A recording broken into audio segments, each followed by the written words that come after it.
Perkenalkan, saya Miss Korea dari Atomy, Imperial Master baru Hyo Jin Lee.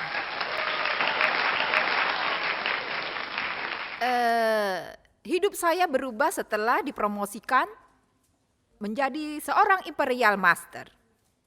Saya selalu mengira bahwa hidup saya sama.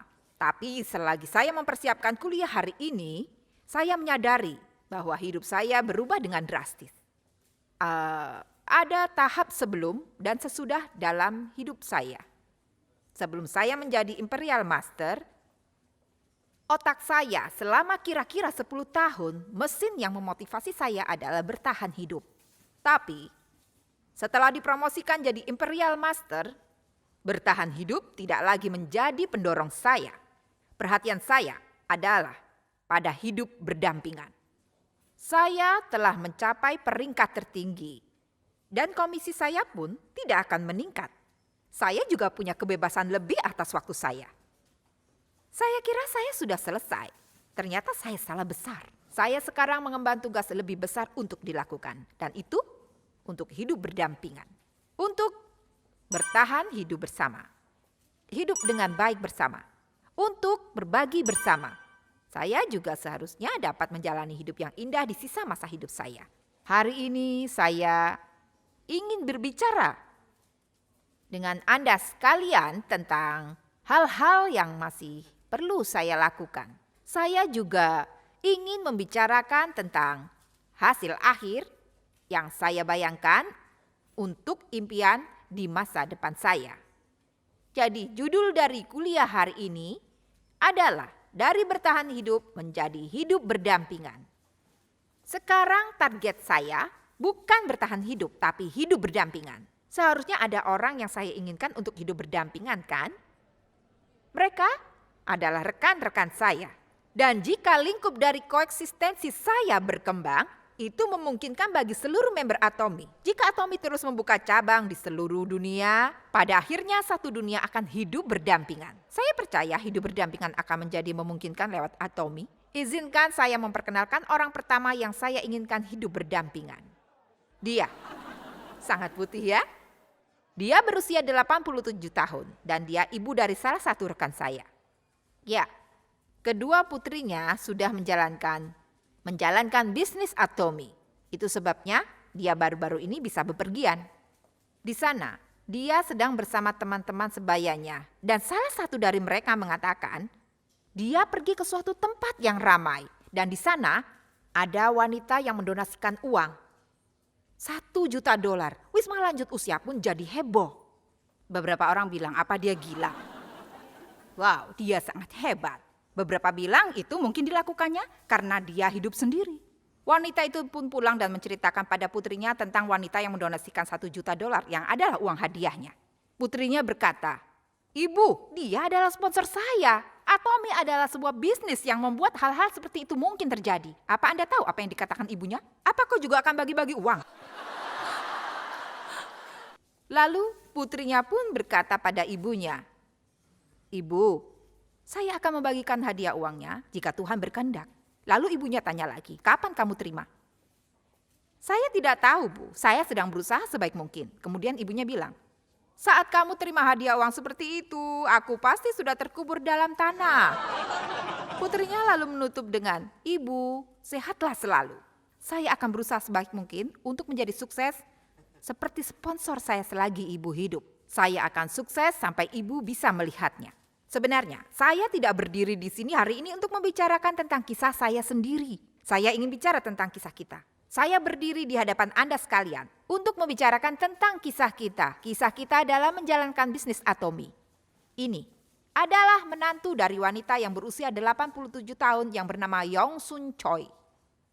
Putrinya menjalani Atomy dan ini adalah suaminya.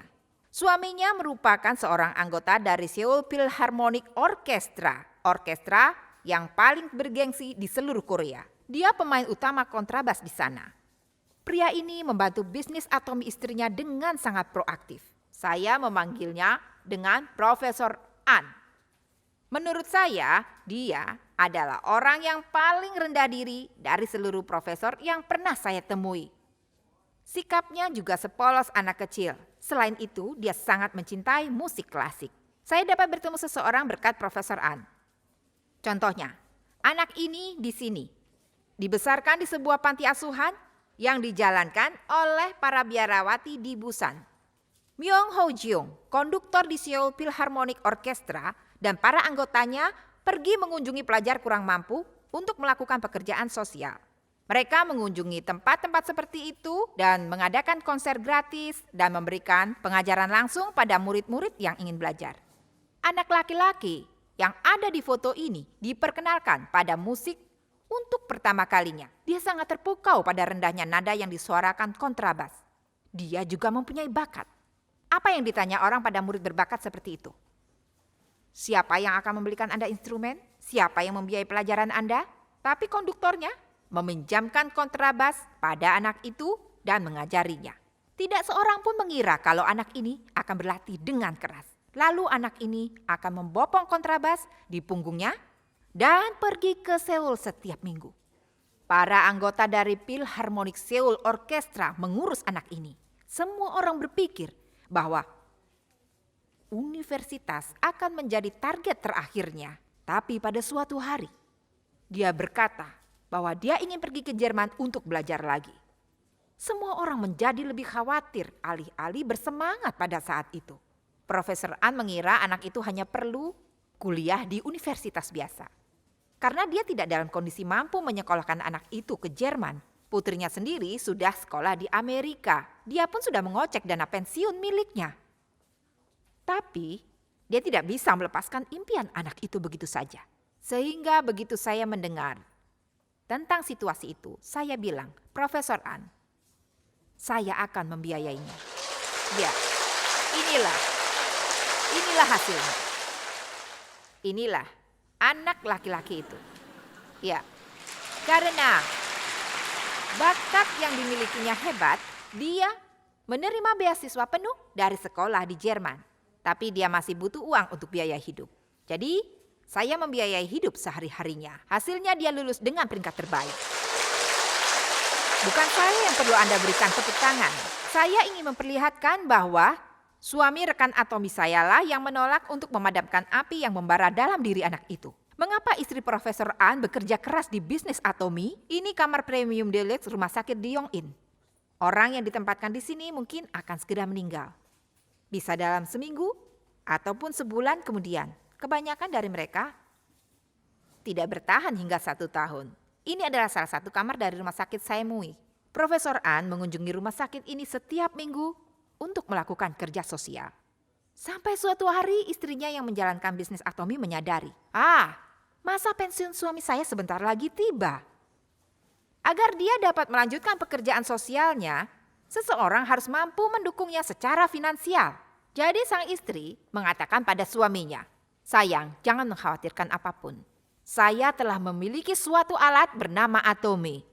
Izinkan saya menjadi sponsormu, sehingga kamu dapat menyajikan orang lain dengan musik klasik dengan sukarela. Saya akan menyokongmu sehingga kamu dapat melakukan apa yang kamu cintai. Jadi jangan khawatir. Apa Anda tahu apa yang terjadi pada suaminya?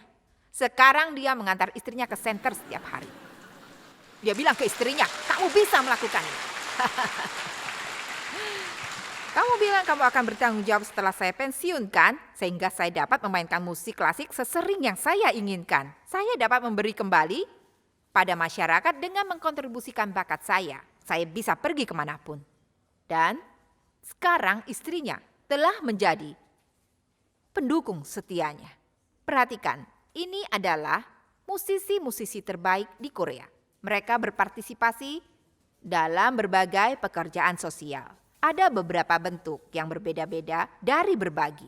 Budaya berbagi tersebar seperti kobaran api. Bahkan di dalam Atomi, dalam kecepatan yang lebih tinggi dari yang Anda bayangkan. Apa generasi baby boom satu-satunya yang melakukan ini? Tidak sama sekali. Ini anak laki-laki rekan saya. Dia berusia 23 tahun. Dia di dinas militer setelah SMA.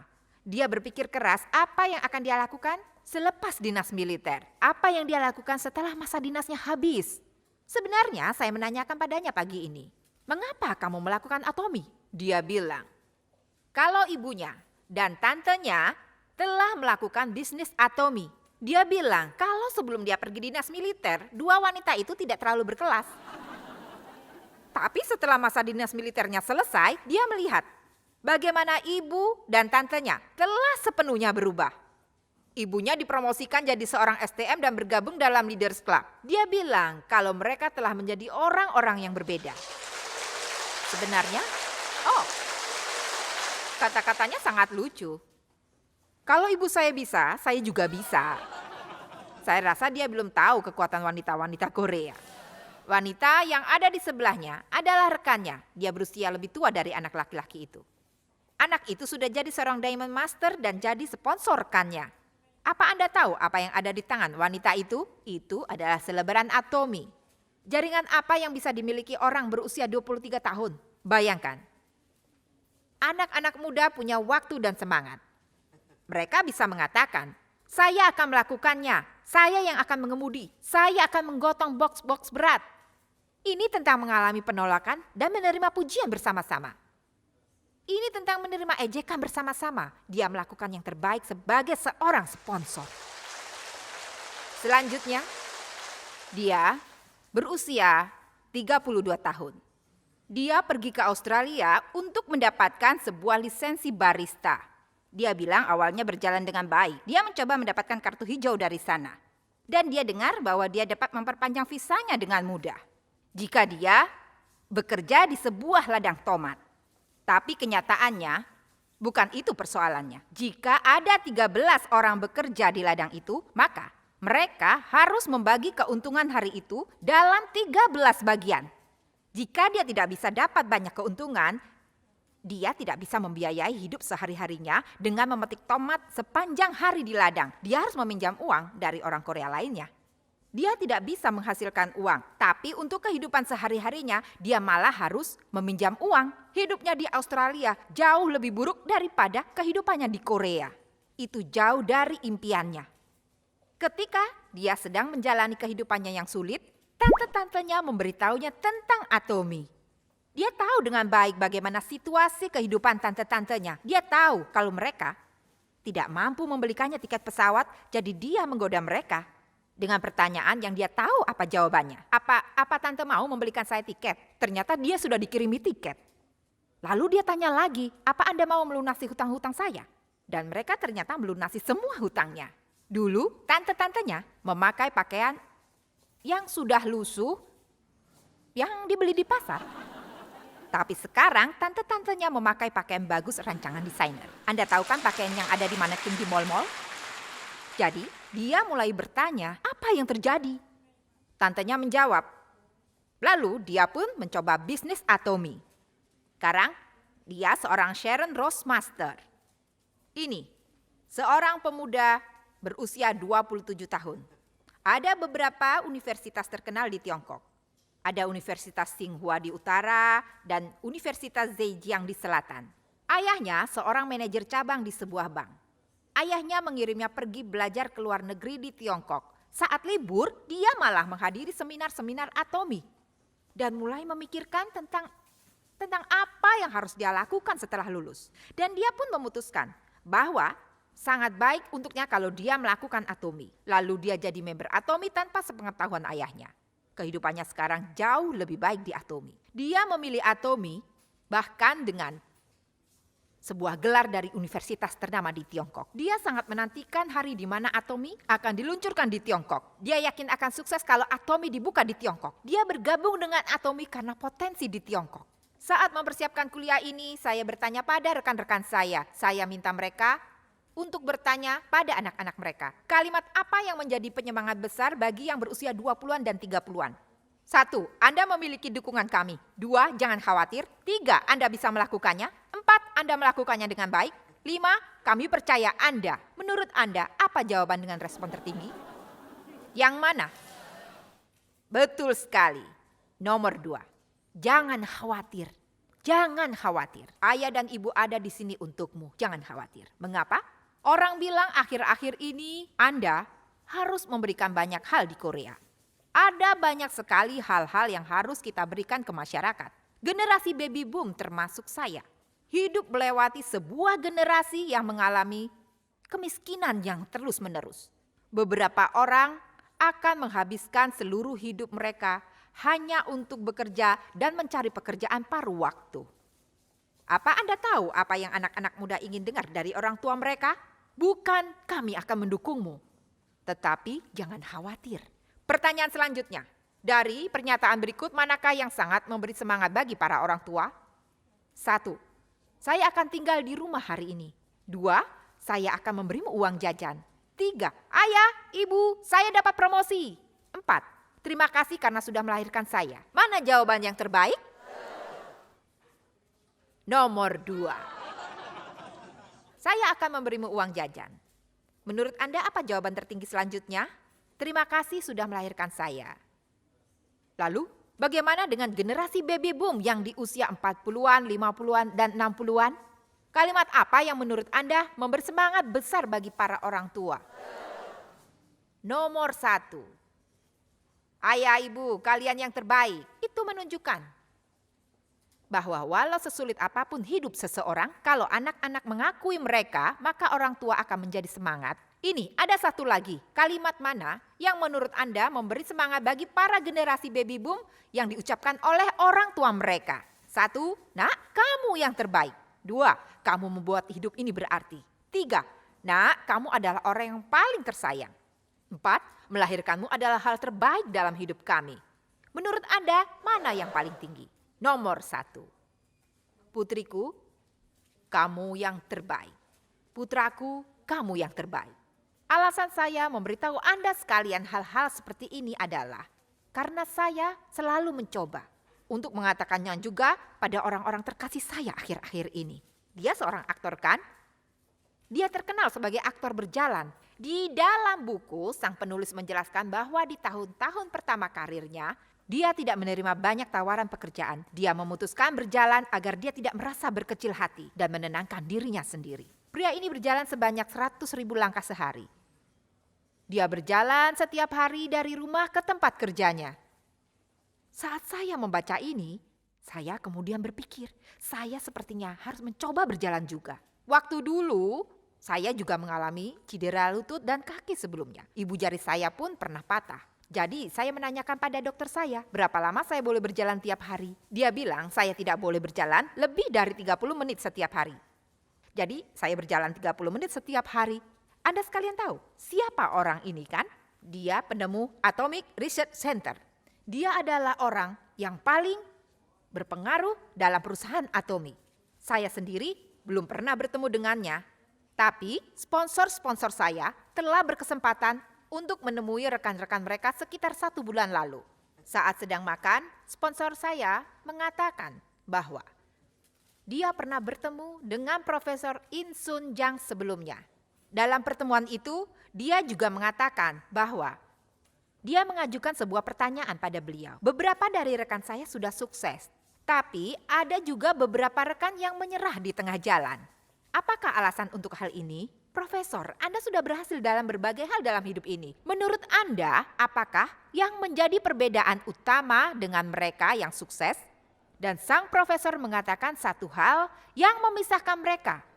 Yang bisa sukses dengan mereka yang tidak bisa sukses, hal itu adalah bagaimanapun juga. Walaupun saya tidak mendengar beliau mengatakannya secara langsung, saya merasa seperti ada sebuah bom yang meledak ketika mendengar tentang ini. Ting! Dan saya mencoba untuk mempraktekkan apa yang dia katakan di kehidupan sehari-hari. Sebenarnya saya tahu betapa pentingnya pesan beliau ini sebelumnya. Profesor Jang bilang hobinya lari maraton. Dia berlari setiap hari. Dia bilang, saat cuaca sedang baik, semua orang berlari-lari di luar. Saat hujan, lebih dari setengah para pelari itu hilang dari arena. Saat salju turun, dia satu-satunya yang lari. Saya seperti merasa hal ini adalah benar. Saat cuaca sedang baik, banyak sekali orang yang berlari keluar. Tapi untuk saya, walaupun turun hujan, saya berjalan dengan payung. Hujan tidak mempengaruhi kegiatan saya. Saat hujan, saya adalah satu-satunya orang yang berjalan di jalan. Akhir-akhir ini saya menunggu salju turun. Saya berpikir, ini hanya hujan, tapi tidak ada siapapun yang berjalan. Saat hujan saja tidak ada yang jalan, apalagi saat salju. Saya tahu pasti apa yang dibicarakan oleh Profesor Zhang karena saya sudah mengalami hal tersebut dalam hidup saya. Saya tahu seberapa pentingnya bagaimanapun juga. Saat cuaca sedang baik di luar, apa saya satu-satunya yang berjalan?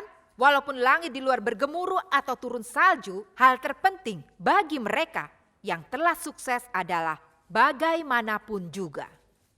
Di sini, hari ini saya tidak ingin berbicara tentang uang pada Anda sekalian. Saya adalah orang yang tidak harus mengkhawatirkan tentang bertahan hidup lagi. Saya kira saya tidak punya tugas apapun. Tapi tidak seperti itu. Seluruh rekan saya masih berjuang setiap hari untuk bisa bertahan hidup. 1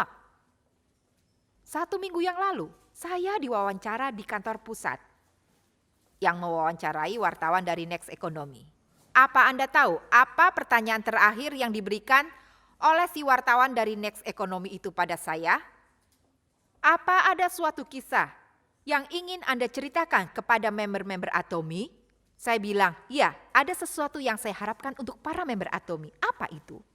Saya bilang, saya ingin semua hidup dengan baik. Saya berharap kita semua akan hidup dengan baik bersama. Wartawan itu tanya lagi, apa maksud Anda dengan hidup dengan baik? Apa dengan mendonasikan uang banyak seperti Anda? Bukan. Bagi saya, hidup dengan baik adalah ketika seorang suami dapat melindungi istrinya, keluarganya, dan tidak bercerai dengan pasangannya saat dia mencegah anak-anaknya menderita, melindungi mereka dari risiko-risiko kemiskinan. Saya percaya bahwa itulah yang dikatakan dengan hidup baik. Sang istri menjaga suami dan sang suami menjaga istri. Sebagai orang tua mengurus anak-anak dan anak-anak seharusnya tidak mengirim orang tua ke panti jompo. Dan ini adalah definisi saya dari hidup dengan baik. Saya berharap seluruh member Atomi dapat hidup seperti itu. Dengan begitu negara Korea juga akan sejahtera. Anda juga ingin hidup seperti itu, bukan? Maka Anda sekalian harus membaca tulisan ini sekali lagi. Saat sedang kesulitan, bagaimanapun juga. Saat dikritik pedas, bagaimanapun juga. Saat sedang menodongkan jarinya pada Anda, bagaimanapun juga. Anda sekalian duduk di sini hari ini, bagaimanapun juga. Jadi mengapa kita harus menerapkan bagaimanapun juga? Karena kita memiliki orang-orang yang harus kita lindungi. Izinkan saya perlihatkan siapa mereka. Mereka anak-anak kita. Ini adalah anak-anak rekan saya. Apa Anda tahu yang dituliskan anaknya di sini? Ayo, raih peringkat Star Master itu. Ya, sponsornya sedang melakukan sebuah perjalanan dengan rekan-rekannya. Ibu-ibu yang ada di foto ini sudah dipromosikan menjadi Sharon Rose Master. Dan pada perjalanan promosi tersebut mereka berfoto di bandara. Ini adalah putra dari salah satu rekan saya. Anda tahu itu apa kan? Itu adalah sebuah alat penata rambut. Apa yang diwakilkan foto ini? Dia konsumen kita di masa depan. Anak-anak dapat bermimpi bersama orang tua mereka. Tidak hanya yang 20-an, 30-an yang dipentingkan. Anak-anak ini akan jadi pemain utama 20-30 tahun mendatang. Mereka anak-anak dari rekan kita. Mereka akan menjadi konsumen kita di masa depan dan suatu hari mereka akan memimpin Atomi. Salah satu dari anak di foto ini diadopsi. Suami dari seorang member saya adalah guru sekolah. Saya tidak mengetahuinya. Tapi mereka sudah punya 2 orang anak. Saya bertanya, bagaimana Anda bisa membuat keputusan yang hebat ini? Dia bilang, bahwa selama ini dia sudah sering membicarakan dengan suaminya. Sayang, walaupun kita tidak punya kapasitas untuk mengubah dunia atau melakukan sesuatu yang luar biasa, kita dapat melakukan satu hal yang baik di dunia ini dengan mengadopsi seorang anak seperti anak kita sendiri. Itulah alasan mereka. Anak itu pun tumbuh dengan baik berkat kasih sayang dari keluarga tersebut. Dan mereka semua pergi ke Danang untuk perjalanan promosi. Lihat, sangat cantik kan? Apa itu yang sedang dipegangnya? Ya, itu adalah chewable omega 3 dari Atomi. Lihat, mereka ingin punya kulit yang putih. Mereka itu konsumen kita di masa depan. Dan merekalah yang akan memimpin Atomi menuju masa depan yang cerah. Lihat, Anda lihat bayi kecil ini? Lihat, dia telah bertumbuh besar. Anda lihat kan wajahnya dipenuhi dengan makanan? Inilah rupanya sekarang. Apa Anda mengerti mengapa kita harus menerapkan bagaimanapun juga? Ya, kita dapat melindungi anak-anak ini agar bisa selalu tersenyum. Kita sebagai orang dewasa harus bisa hidup dengan baik. Itulah satu-satunya cara agar bisa menjaga kebahagiaan anak kita. Saya percaya kita akan menjalani hidup dengan baik hanya jika kita mampu membuat anak-anak dan cucu-cucu kita bisa tersenyum seperti ini. Di Atomi, pengertian Anda tentang sebuah keluarga akan berubah. Sebelumnya, Anda hanya harus hidup dengan baik, itu saja. Anda mungkin berpikir, saya harus bertahan hidup, tapi Anda tidak akan bahagia jika bertahan hidup sendiri. Mereka yang ada di sekeliling Anda juga harus bertahan hidup. Sales Master yang ada di sebelah Anda harus hidup dengan baik. Dan Diamond Master di sebelah Anda juga harus hidup dengan baik. Sharon Rose Master di sebelah Anda juga harus hidup dengan baik. Hanya pada saat mereka dipromosikan menjadi seorang Royal Master dan menikmati kebebasan dari uang dan waktu, barulah mereka akan hidup dengan baik. Seperti yang sudah saya katakan sebelumnya, saya akan terus berjalan dan berjalan. Untuk apa? Untuk koeksistensi kita. Untuk hidup berdampingan dengan member-member Atomi. Saya akan terus berjalan dan membopong anak-anak ini dan wanita berusia 87 tahun tadi. Selagi saya berjalan akan ada petir. Mungkin saya juga akan dilempari batu. Mungkin saya tidak melakukan suatu kesalahan, tapi saya mungkin akan disalahkan atas sesuatu. Satu hal yang saya tahu pasti itu adalah, walaupun perjalanannya mungkin akan sulit, di garis finish nanti, saya akan menjadi Lee Hyo Jong yang lebih baik lagi. Dibandingkan ketika saya memulai perjalanan ini, dan pada saat saya ada di garis finish, akan menjadi sebuah tempat yang lebih indah daripada sebelumnya. Kisah-kisah yang saya ceritakan pada Anda hari ini bukanlah milik saya pribadi. Seorang rekan saya yang fasih berbahasa Inggris, dia berkata pada saya, jika Anda membalikan kata me, Anda akan melihat we. Sebelum saya dipromosikan menjadi seorang Imperial Master, saya hanya fokus pada me. Semua adalah tentang saya. Tapi bagaimana dengan sekarang? Semua adalah tentang we. Ya, sebelumnya, segalanya adalah tentang bertahan hidup. Tapi sekarang segalanya adalah tentang hidup berdampingan. Ya. Terima kasih banyak.